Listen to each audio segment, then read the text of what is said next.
Présidence de la République. Ordonnance numéro 2009-001 du 17 mars 2009, conférant les pleins pouvoirs à un directoire militaire. Le président de la République, constatant que les circonstances qui prévalent exigent la sauvegarde de l'intérêt supérieur de la nation, considérant que le principe de continuité de l'État constitue un principe général de droit ayant une valeur constitutionnelle, vu la Constitution, notamment en son article 44, alinéa 1er, au terme duquel le président de la République est le chef de l'État. À ce titre, il veille au respect de la Constitution. Il est le garant de l'indivisibilité de la République.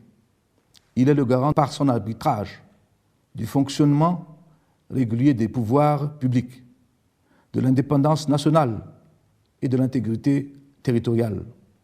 Il veille à la sauvegarde et au respect de la souveraineté nationale, tant à l'intérieur qu'à l'extérieur. Il est le garant de l'unité nationale.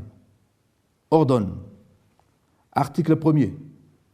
Les pleins pouvoirs sont donnés à un directoire militaire, dirigé par le plus ancien dans le grade le plus élevé, toutes armes confondues. Il en est le président. Article 2.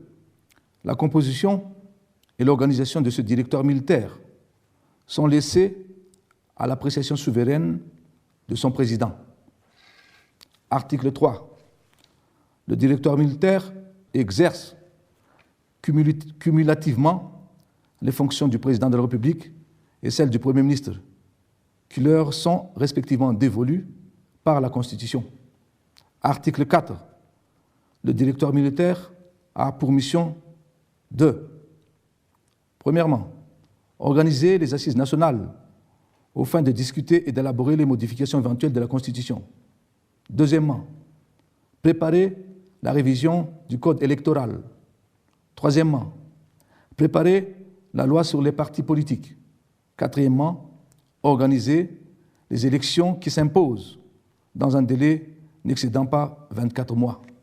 Le directoire militaire peut prendre toute autre mesure qu'il estime nécessaire en vue d'instaurer un ordre public stable, de favoriser une authentique réconciliation nationale permettant un véritable développement économique et social.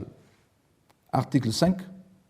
En raison de l'urgence et conformément aux dispositions de l'article 4 de l'ordonnance numéro 62-041 du 19 septembre 1962 relative aux dispositions générales de droit interne et de droit international privé, la présente ordonnance entre immédiatement en vigueur dès qu'elle aura reçu une publication par émission radiodiffusée et télévisée ou par affichage, indépendamment de son insertion au journal officiel.